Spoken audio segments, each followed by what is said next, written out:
Fragments of Silicon. The show must go on, even when you kind of sort of don't want it to.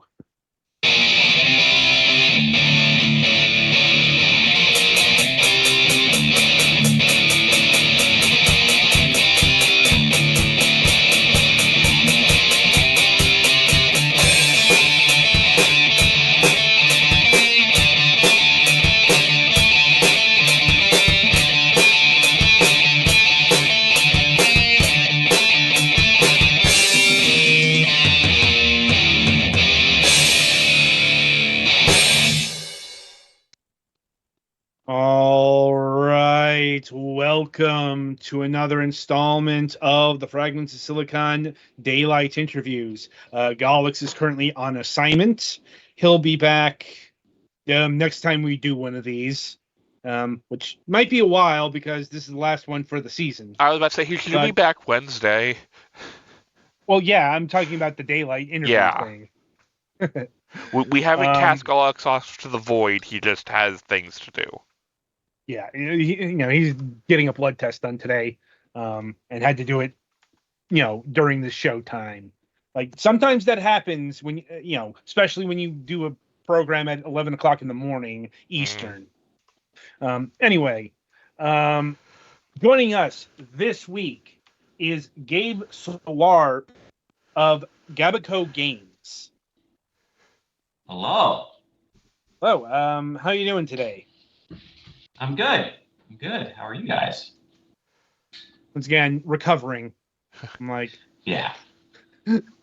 Fun times we live in, I wish we would stop living in interesting times, but that's a topic for another day, week, year. Anyway. And another podcast. Yes. Anyway, so how we like to get started here is we like to get to know the person behind the games, the studio, and all of that business. And we begin by asking you this particular question. What got you interested in video games, both on a personal and a professional level? Well, I'm sure it's like everybody. It goes back to when I was a kid.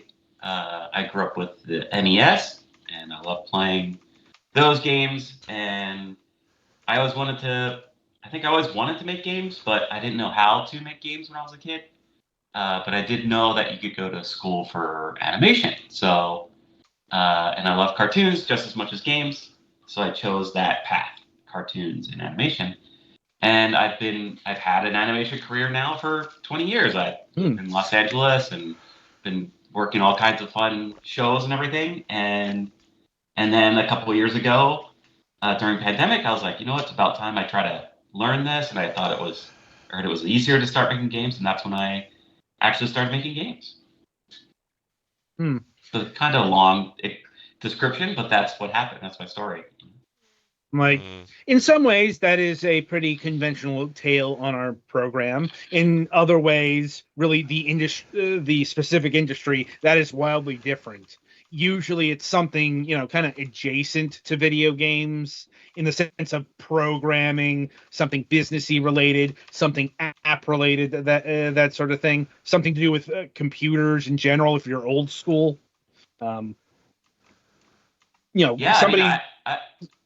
Somebody jumping off from animation is highly unusual, strictly speaking. I didn't know, but I started going to a lot more conventions and that kind of stuff and meeting more people. And there's actually a stigma for animation people coming into games, which I had no idea, where they kind of another animator who wants to make a game. Because I guess a lot of animators are more into the art of the game, but I'm also into the actual gameplay of the game and the design of the game. That's just as important, if not more important, So that once they learned that about me, there was no stigma. But I had no idea that there's this weird, oh great, another animator. It's definitely something I haven't heard of personally, but I'm not surprised that such a divide would exist, because I'm animation is a focus of video gaming, but it's not necessarily the entirety of video gaming. Plus, there's a whole debate about actual animation within video games, because that's all tied into gameplay. For example, over animating things can complicate or mess up gameplay timing. Yeah, it's interesting because I don't find that, because I think it's completely integrated.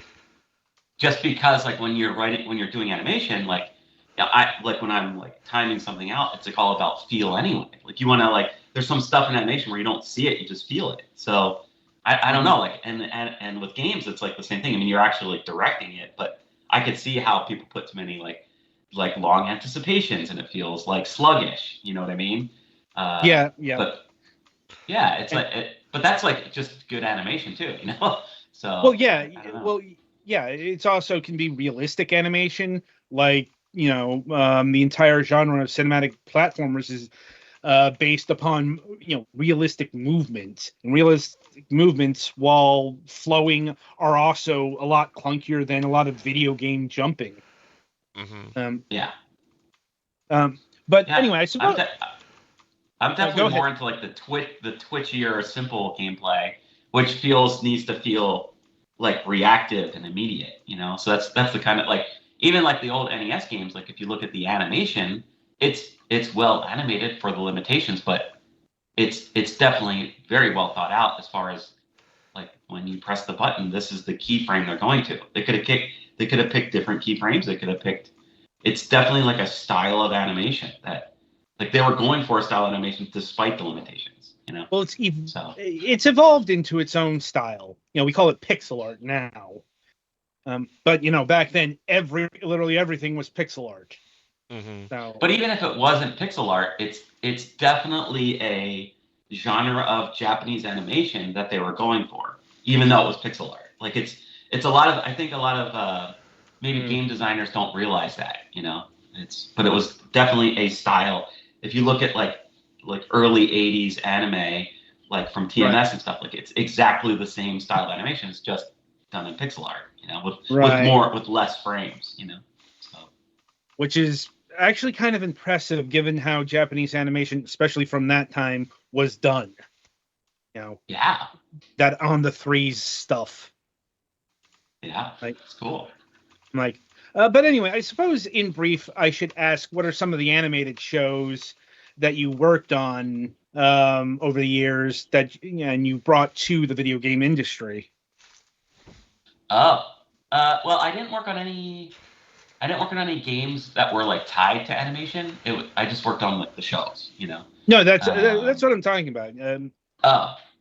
So the last big show I worked on was Animaniacs. I was the showrunner for the 2020 reboot, and then before that, I was in at Nickelodeon. I worked on Kung Fu Panda, the Legends of Awesomeness, and then before that, I worked on Penguins of Madagascar, and before that, I worked on El Tigre, the Adventures of Manny Rivera.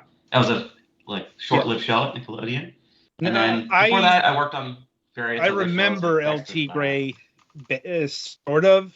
Like I remember it existing. It was a fun show.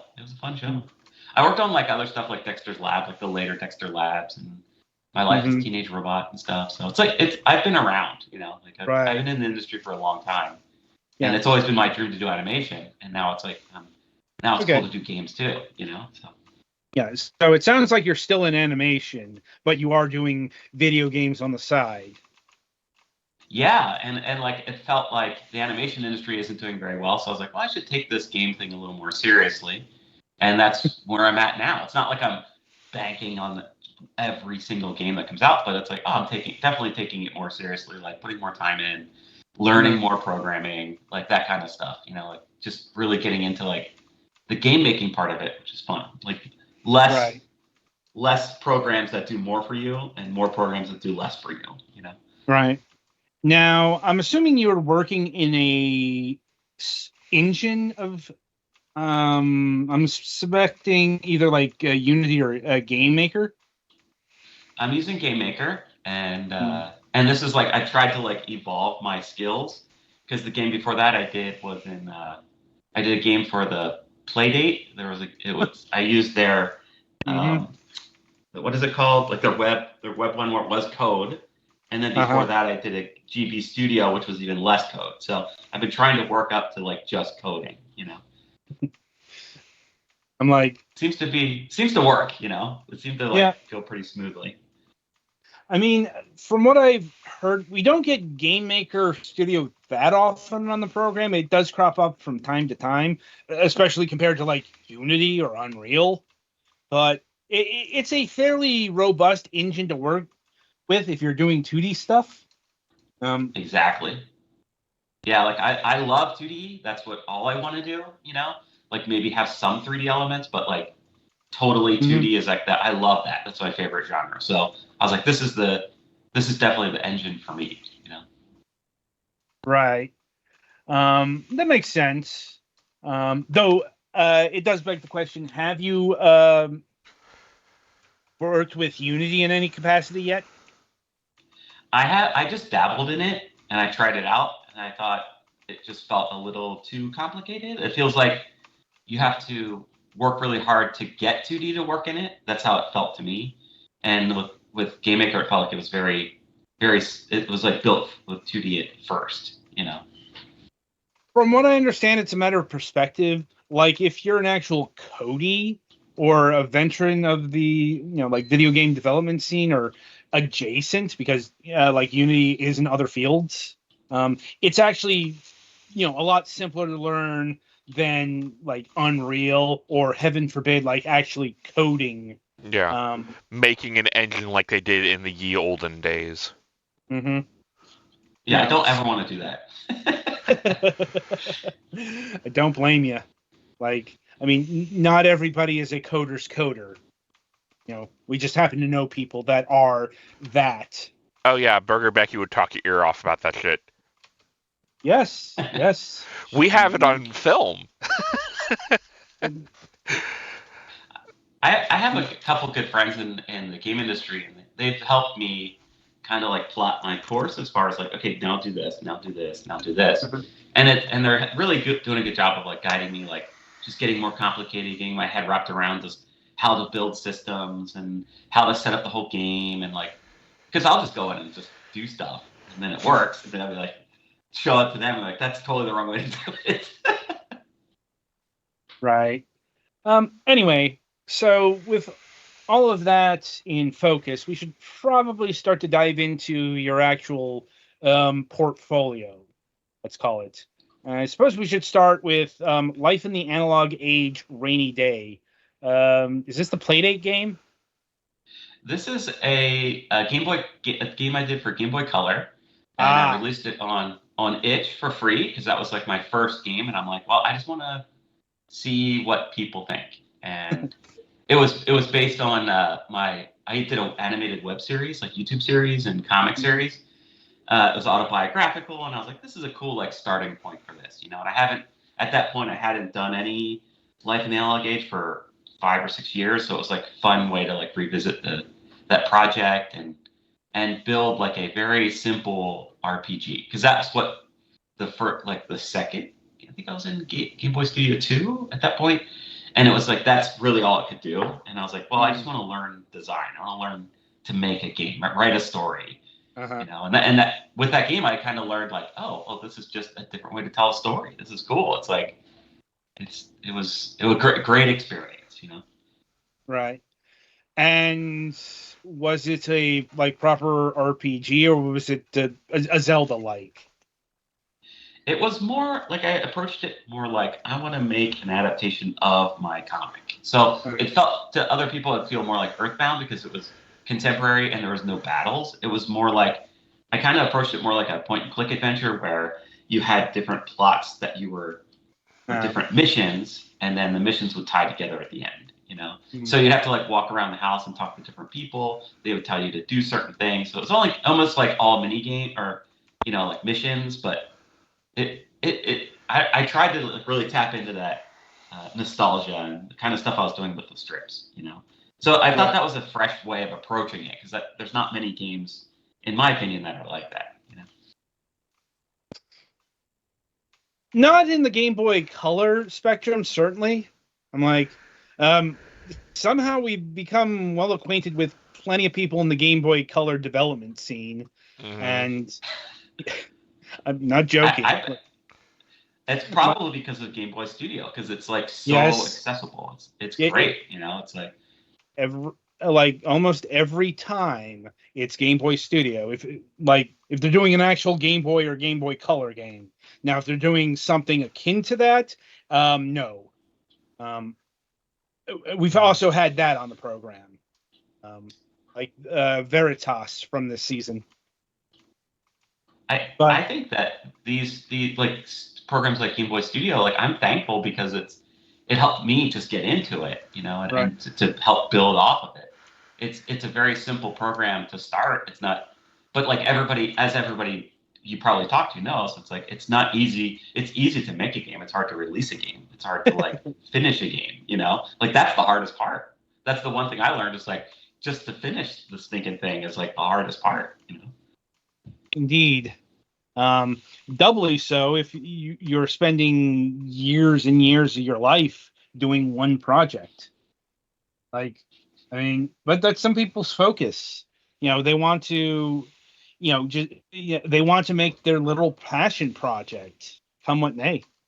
Like, but you seem to have taken a different track because, for the main event here, we've got the Bubbo series. And as far as I can tell, so far you have 4 games in the lineup: Bubbo Collect, Bubbo Escape, Bubbo Venture, and Bubbo Burst, which we are featuring on screen here today. So I suppose the first, if obvious, question is, who or what is Bubbo here? What is this canon thing?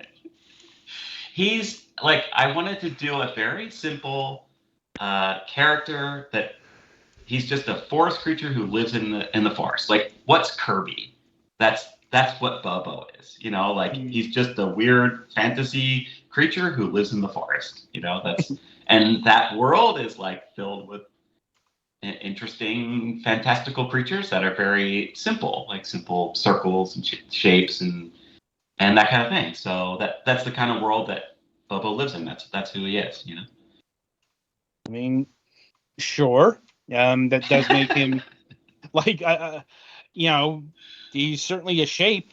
Like, he's a cylinder with an eye. He's ripe for putting him in different kinds of genres of games. Like that's what's perfect for him.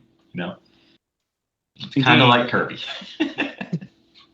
True. I mean, in the case of Kirby, he does have a main genre. Like, he can slot easily into a lot of stuff, but he's known primarily as a platform hero. Because, the main line and even, like, the bigger spin-off titles tend to be platform or platform adjacent. Canvas Curse, Mass Attack, what have you.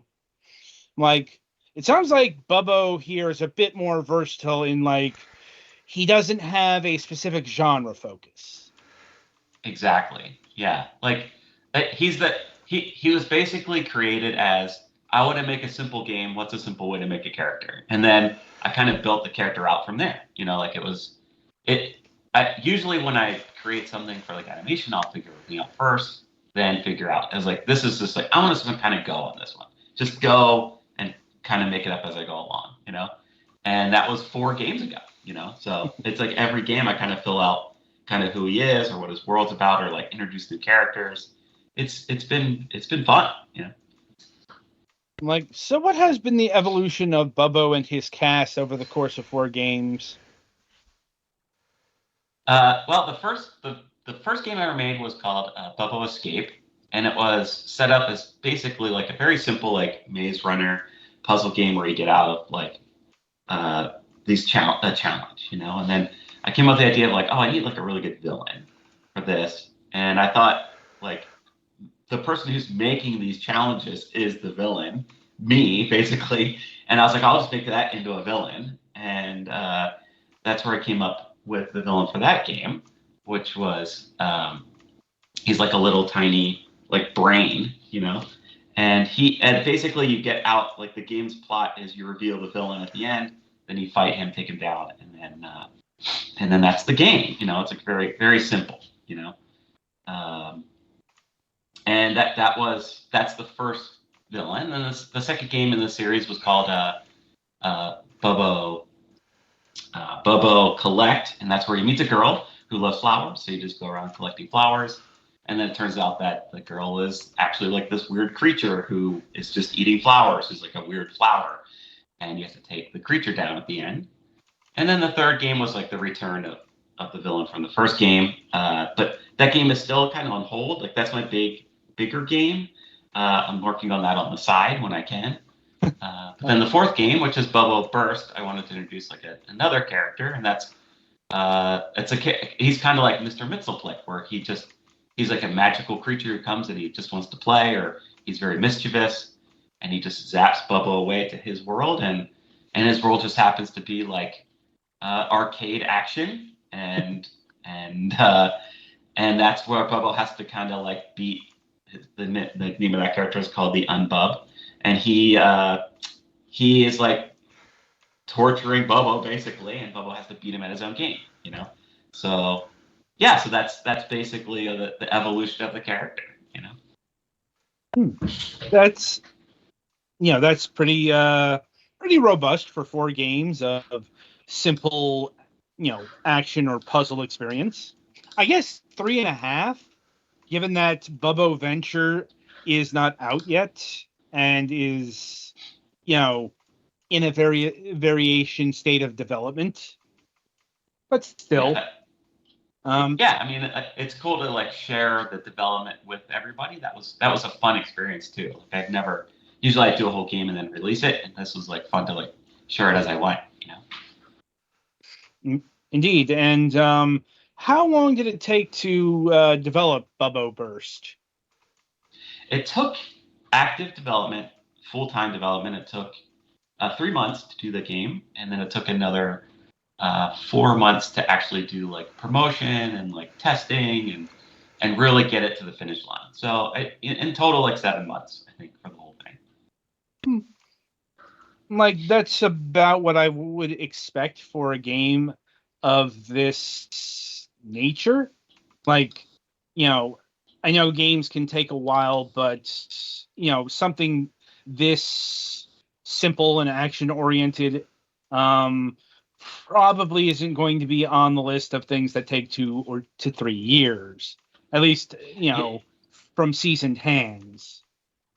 Yeah, like that's been my approach for this. Even my company, it feels like I can't, like, I see all these indie devs and they work on these games and it takes so long, and then everything is hanging on this one game, and it's like I'm going to do something different. I'm going to do short games, and I'm on the long tail here. Like I want to make a bunch of smaller games, and it's cool to make it like when you do a bunch of games with the same character, you're actually building a bigger game. Like you're building this bigger franchise.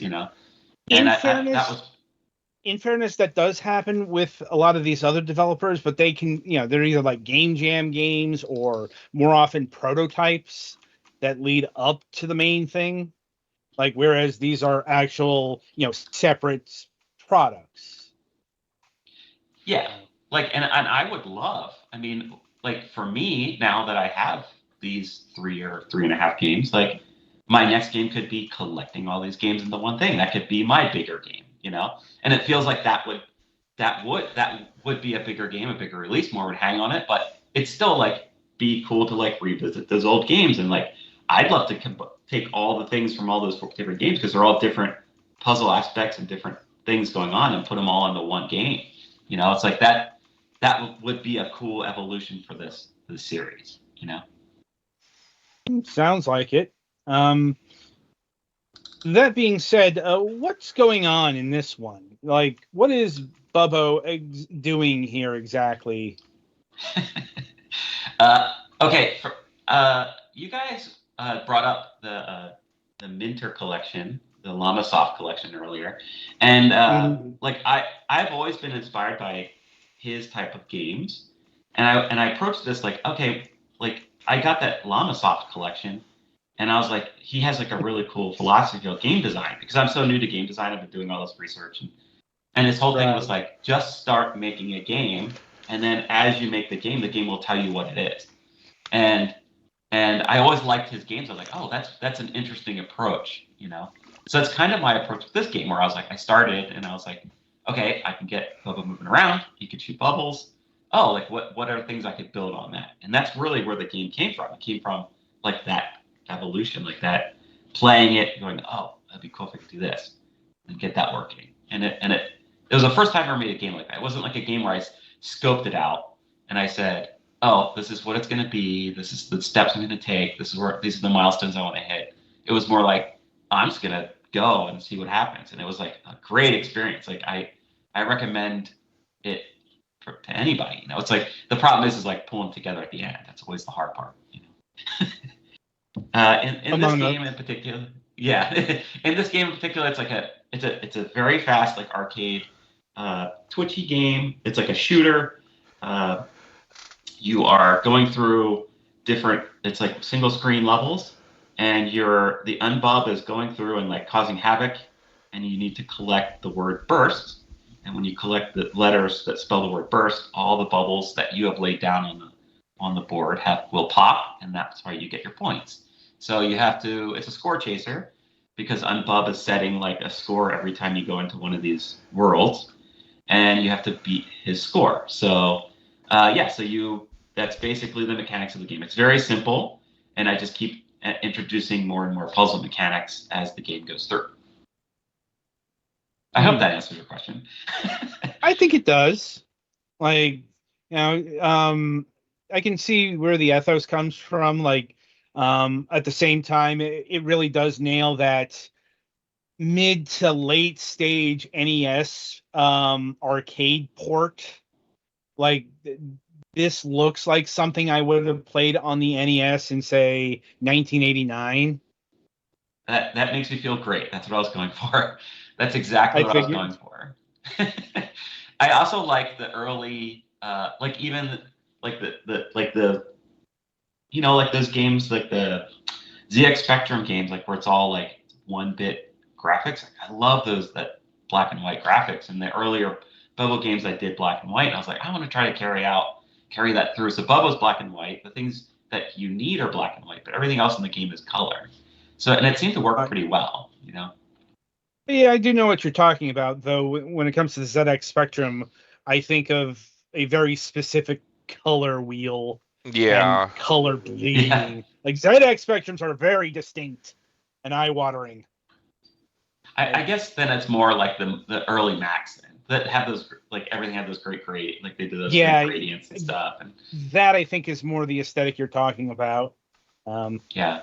Like not even like early DOS machines had that going, because it was like, more Game Boy colors, green and black, monochrome. Do you remember that in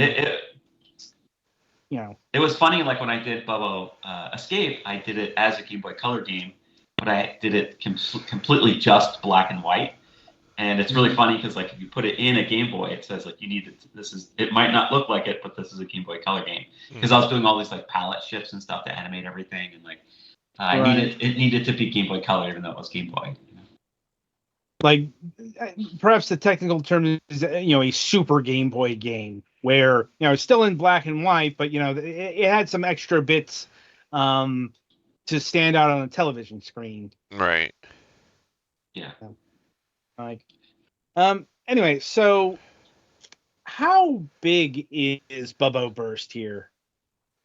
Bubbo Burst is a smaller game. There's 40 screens that you work through, and then you go through the whole game, and then there's an ending, and then basically you work through it in sections, and then at the end you get to a point where you're like, okay, now go back through all of them at the same time, and then you go another pass through everything for the second ending. That's basically the whole game. It's very, very simple.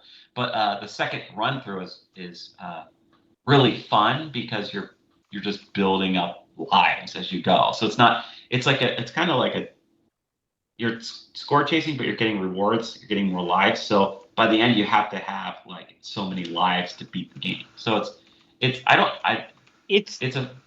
definitely the kind of trick that they would have done back in that time, especially the second loop stuff. A lot of games, like especially from Capcom, in fact, one of their biggest series from this time had that exact dynamic. Mine's definitely more punishing than Ghosts and Goblins. But I think when you go through the second part, when I play it now, I like to go immediately to that second mode because it's fun to you get in the groove. That's what I always want to do is get in that shooter zen. That's what's fun about that second pass. I really want to put that in. And then if the game does well, I was thinking even doing a survival mode, maybe putting in some of the levels that didn't make the cut in the game because I have 10 more levels that I designed that didn't make the cut. It just depends on what the reaction is to this game, because it's not. I could always just upload a new game and it's not even DLC. I'll just put it in just for because it's we're in that age now where it's oh, it's so cool. I could just put more stuff in there if I want to. Right. You do bring up another question that comes to mind now. Would you be amiable to putting Bubbo here in an actual shmup? Yeah, be cool. I would love to put him in an actual the end of Bubbo Escape is a vertical shooter. You're literally on a star bubble, and it's a vertical shooter, and the villain, his name is Puzzlo. He's at the top and he's dropping bombs down at you. It's so yeah. I'd love to do a shmup. He's kind of those characters that you could. I want to kind of do a game that has 3 or 4 genres in it, and just he's the consistent thing through the game. I could see it. Fun. Possibly. It's I just know that approach has a danger of becoming a jack of all trades, master of none. Looks over at Commander Video. Am I wrong? No. I was thinking more like winter games or California games. Yeah. I know they had their fans back in the day, but they haven't held up with the ravages of time. My approach would definitely be you have a goal, and to get there, you'd have to pass through different genres, and they would just be all blended together. So the original idea for I was thinking of for Bubba Burst was there's a grid-based system, and then he could rise above it, and then he would be free run over the grid base. You know what I mean? He could shoot in any direction, not just in 4 directions, and then drop back down into the grid, which would be a cool thing to do too. So that it just the development didn't go that way. Didn't feel right when I was trying it. Right. This felt like it needed to be an art, specifically Dig Dug on crack or something. You know what I mean? Like something that's very simple but just faster. Anyway, so when does this game come out? It's coming out on November 18th. It's releasing on Steam for Mac and PC. And so yeah, one thing I do want to mention is the soundtrack. When I'm a really good friends with 8-Bit Weapon, and we worked on some animation projects together. And I approached him with this game, and he came up with this really cool idea of making it the first roguelike soundtrack, which means he wrote the entire soundtrack in pieces, and then the game, I had to engineer it so that the game would actually create the soundtrack as you go through the game. And we just thought it was a cool thing. And then we started asking around. It's well, how many games actually did this? And there are games that came close, but nothing that did it as much as we did. It's the entire game. So even when you go through that second run of the game, the entire soundtrack is being remixed and changing as you go through the game to the pace that you're going through the levels. And it's a really interesting approach, and it's fun because it lays out the whole track. Every time you go to do a new run, it lays out the whole soundtrack so that nothing repeats while you're in that run. But if you stop your run, it'll go back and re-randomize the whole soundtrack again.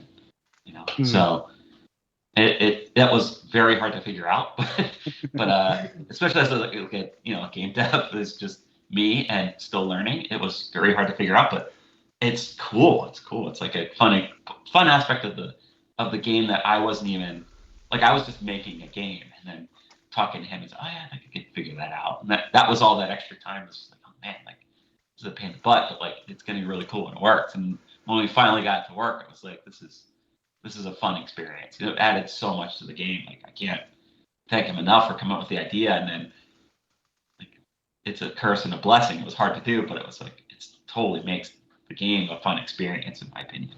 Yeah. Right. And how much is Bubbleverse going to cost?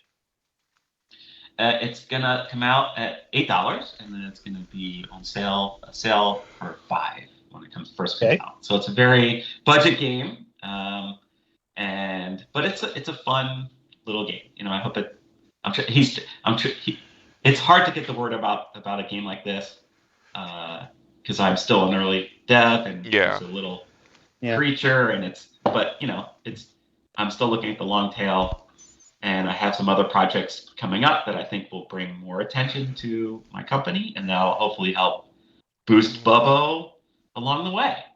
So. I'm I suppose there's a few other questions in that direction. I mean, first of which, have you explored the thought of having Bubbo outside video games, like doing a Bubbo animation project for YouTube? Definitely. Yeah, I've done.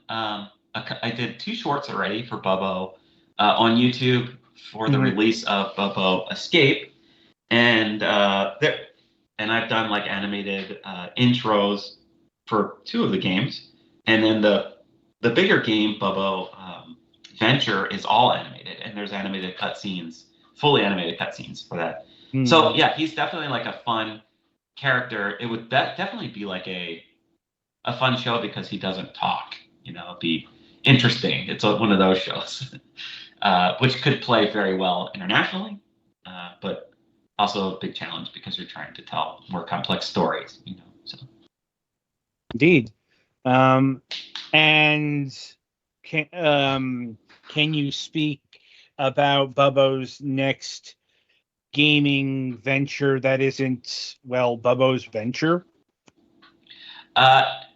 I am going to work on a project that's not Bubbo related for our next project, and then I will revisit Bubbo after that project. Because I want to keep. I have to start this. Feels like it's a good trilogy for Bubbo. And then if this game it does well or creates some kind of interest in the character, then I would maybe shift back to doing a bigger Bubbo game, but right now the next game I want to do is bigger than this one, of course, because it's not as it's a different genre of game, and it's more complex. But I like I said, I hope it brings more eyes to Bubbo at that point too, because that's kind of the overall plan for the next couple of years is.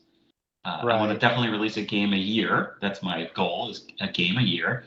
And for the last 4 years, I have done that. Bubbo Venture was just how could I do a demo and try to find a publisher? That was or get it funded. That was my and I entered the game industry at completely the wrong time, which I had no idea, and because no one was funding anything at that point. But if there is any interest and people do want a bigger Bubbo game, then that game is ready to go. It's ready to just jump in and finish, So. Yeah. I hope that answers your question. I'm sorry, I have these I think roundabout answers. No, we come to expect that kind of thing when it comes to vague future distance things, let's say.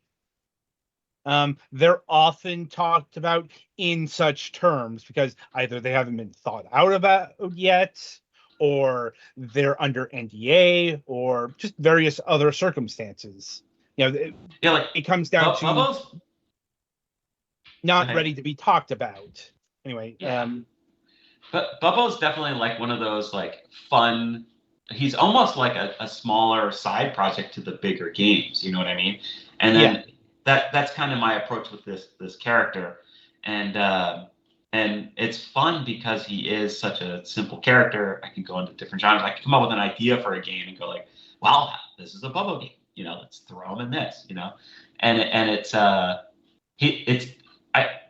that's what I like about the character. And I do have a ton of ideas for these other games. It's just a matter of like, well, I need to make a game that I know the next game I'm working on is an established IP. So it's like, that will help at least solidify my company as a legitimate game company that's not just making smaller bubble games. You know what I mean? So that's the plan here. And as far as my last question at this time is, have you looked at any sort of other platform development that isn't the Playdate, like consoles, mobile, etc., etc., etc.? Well, this game is coming out for Steam, and this is so this is the very first basically modern console game that I'm making, even though it's for PC. But I can always port it to Switch. It's not Game Maker is not hard to port to Switch. Right. It's just a matter of all the localization and all of the approval process. That's what's hard about porting it to Switch. But there's no technical. It should technically not be hard because it's not a giant game. That was the design idea from the beginning. Yeah, I mean, I'm totally open to doing that. It's like Playdate was cool and Game Boy was cool, but I'm definitely this was my release for an actual modern console, which is it plays great. This game also plays great on the Steam Deck because it's just a simple PC game. So it's awesome. It feels great on there. It's just that it's not certified because it would have to be a Linux game, but it's not worth that extra mile to redevelop for Linux because it already plays very well on the Steam Deck. Yeah, it's that's definitely my plan. It's the next game for sure is going to be. I'm learning this kind of process of how to develop games and how to release games, and it feels like you hit Steam first, you see how it goes, then if there's enough interest, then you put more money into it and get it out to other platforms. And that's I could see why that works. Well, we do wish you luck with that, and indeed all of your future ventures. Well, thank you. And hopefully we'll have you back on the program whenever your next project is ready to be talked about. Hopefully within 1 year. That's the plan. Next year I will. I'm shooting right now. If there's not more things that come up that get in the way, animated projects or anything, but I'm going to keep that cadence of one game a year. And so hopefully this time next year we could be talking about that next game, which would be amazing. This has been fun. Indeed. I certainly look forward to that. Petty, do you have anything further to ask our guest here today? Not that I can think of. All right, then. So once again, Gabe, I want to thank you for taking time out of your schedule and being with us here today. It's been a lovely conversation. Looking forward to doing it again, etc., etc., etc. Anyway, the game is Bubbo Burst. It is coming out on Steam on November 18th for $8. It will be on sale for $5. So at this stage, you can go and wishlist it. So you'll be notified when it comes out. So be sure to do that today. All right, then. So that'll about do it for this installment of Fragments of Silicon. Be sure to tune in for our Sunday review show. And until then, I shall wish you good gaming.